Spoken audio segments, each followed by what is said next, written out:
Hello दोस्तों, चलिए बढ़ते हैं टिप्स एंड ट्रिक्स के इस बेहतरीन से वीडियो की तरफ।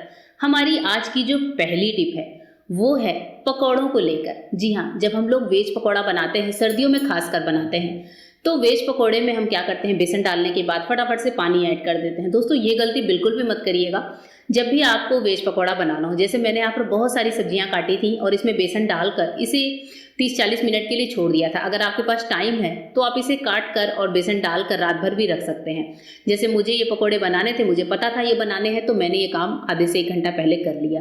मैंने यहाँ पर सब्जियों के साथ बेसन को ऐड कर दिया और नमक डाल दिया।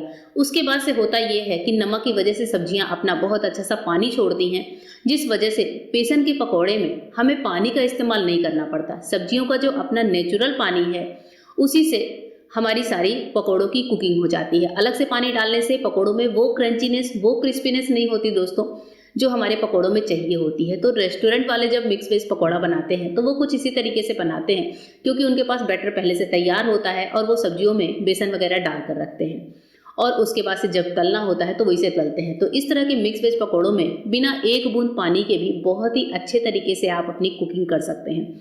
जैसे मैंने यहाँ पर जब बेसन को मिक्स कर लिया, उसके बाद भी मैंने इसको 15 से 20 मिनट छोड़ दिया था, क्योंकि इस तरीके से सब्जियों का जो नेचुरल पानी है वो बेसन में आ जाता है और बेसन अपने आप ही एक बैटर का शेप ले लेता है।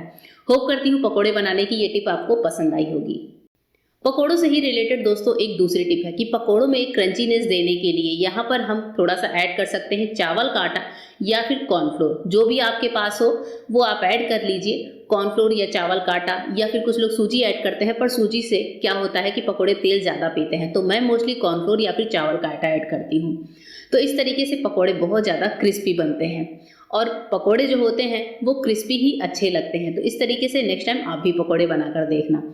चलिए बढ़ते हैं अपने नेक्स्ट टिप की तरफ। हमारी आज की जो नेक्स्ट टिप है दोस्तों, टमाटर को लेकर है। टमाटर को जब हम स्टोर करते हैं तो कई बार टमाटर बहुत जल्दी गलने लगते हैं, खराब होने लगते हैं, क्योंकि हम तो टमाटर को छाट कर लाते हैं, एकदम लाल लाल टमाटर हम मार्केट से लेकर आते हैं।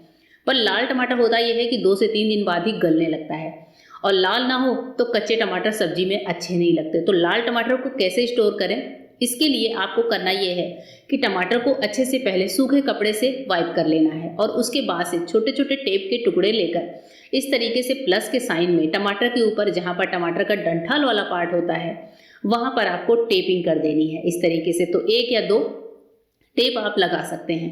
टमाटर पर टेप लगाने के बाद इसको आप आराम से स्टोर करके किसी टोकरी में या फिर फ्रिज में किसी पॉलीथीन में रख सकते हैं। टमाटरों पर ये टेपिंग आराम से टमाटरों को 10 से 15 दिन खराब नहीं होने देती है। होप करती हूँ ये टिप आपको पसंद आई होगी।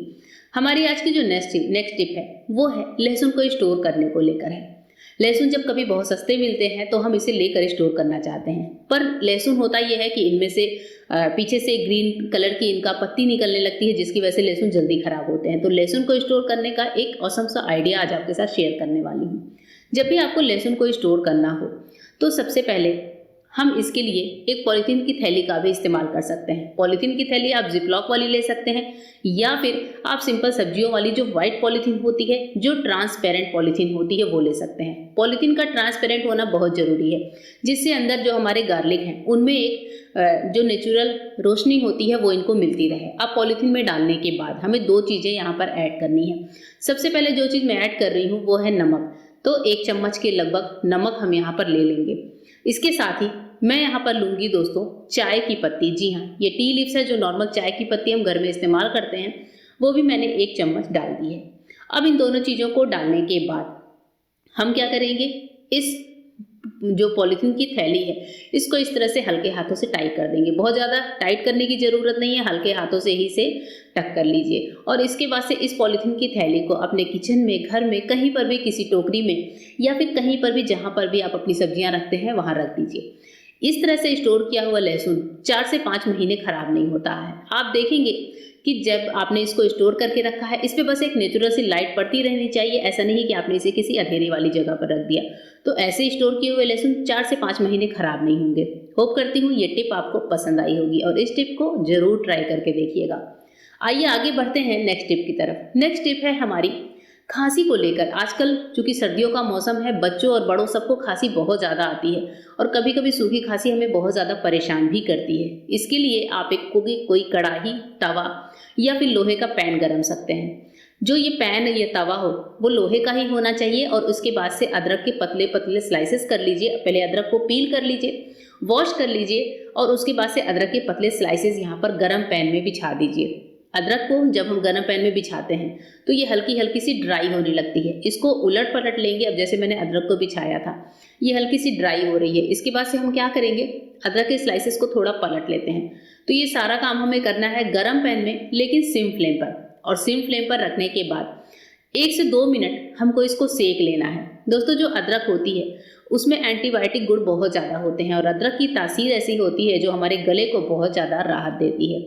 तो सर्दी या फिर खांसी में या फिर जुकाम में अदरक के फायदे आप सब तो जानते ही होंगे। अदरक को इस तरह से हल्का हल्का उलट पलट कर आपको सेक लेना है। अदरक जब हमारी सिक जाती है तब इसके बाद से जो है हमें यहाँ पर लेना है थोड़ा सा नमक। अदरक के सिकने के बाद हम डालेंगे नमक, लेकिन नमक जो है वो सेंधा नमक होनी चाहिए। आप सेंधा नमक का इस्तेमाल करेंगे तो खांसी में ज़्यादा फर्क देगा। नमक के साथ अदरक को मिक्स कर लीजिए और अदरक और नमक को एक कटोरी में निकाल कर रख लीजिए। जब भी आपको खांसी हो रही है या खांसी आपको चल रही है लगातार कई दिनों से, तो आप इसे मुंह में रखकर चूसते रहिए। आपको खांसी की जो धास होती है वो बिल्कुल खत्म होती नजर आएगी। साथ ही खांसी का भी बहुत अच्छा उपाय आता है। मुंह में रखकर इसको चूसते रहने से खांसी बिल्कुल भी नहीं आएगी। आपको इसके बहुत सारे फायदे भी नजर आएंगे। तो दोस्तों, टिप कैसी लगी जरूर बताइएगा। नेक्स्ट टिप में हमने लिया है यहाँ पर एक पुराना सॉक्स। कोई सा भी पुराना सॉक्स इस्तेमाल कर सकते हैं। जैसे मैंने मेरे बच्चे की स्कूल की एक सॉक्स थी पुरानी, वो ले ली है। सॉक्स लेने के बाद करना क्या है वो भी मैं बताऊंगी, लेकिन उससे पहले मैं आपको दिखाती हूँ वॉशिंग मशीन का वो पार्ट जो फुली ऑटोमेटिक वॉशिंग मशीन होता है, जहाँ पर हम लोग डालते हैं डिटर्जेंट। अक्सर क्या होता है, लोग ज़्यादा डिटर्जेंट डालकर इसको छोड़ देते हैं, लेकिन वॉशिंग मशीन क्या करता है, सारे जितना डिटर्जेंट यहाँ पर होता है सबको ले लेता है। अपने वॉशिंग के दौरान वो सारे डिटर्जेंट को सक कर लेता है। तो इस तरह से क्या होता है, हमारा एक्स्ट्रा सर्फ बहुत ज़्यादा खर्च हो जाता है। इसके लिए एक बहुत छोटा सा उपाय मैं बताऊंगी जो बहुत ही काम का है। आप जो सॉक्स ले रहे हैं उसमें आप जितना सर्फ आपको एक बार इसमें इस्तेमाल करना है, जैसे यहाँ हाफ चम्मच करके मैं 2 बार सर्फ ले रही हूँ, तो लगभग 1 चम्मच सर्फ मैं यहाँ पर सॉक्स में इस तरह से ऐड कर रही हूँ। अब इसके बाद से सॉक्स को इस तरह से हल्का सा बांध लीजिए, यानी कि सॉक्स की बना लीजिए एक पोटली। मोजे में एक गांठ लगानी है और गांठ लगाने के बाद इस मोजे का करना क्या है, चलिए मैं आपको वो भी दिखाती हूँ। जब वॉशिंग मशीन में हम कपड़े डालते हैं, जितने भी कपड़े आपको डालने हैं वो आप पहले डाल लीजिए।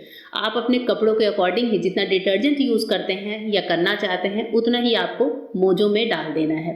अब इसके बाद से कपड़ों को डालने के बाद वो मोजा जो हमने गांठ लगाया था वो हम यहीं पर कपड़ों के बीच में डाल देंगे और उसके बाद से सिंपल तरीके से जैसे हम अपने कपड़ों को वॉश करते हैं दोस्तों, जैसे यहाँ पर मैंने ये जो जुराब है पोटली वाली वो डाल दी है और इसके बाद से हम अपने वॉशिंग मशीन का डोर बंद कर देंगे।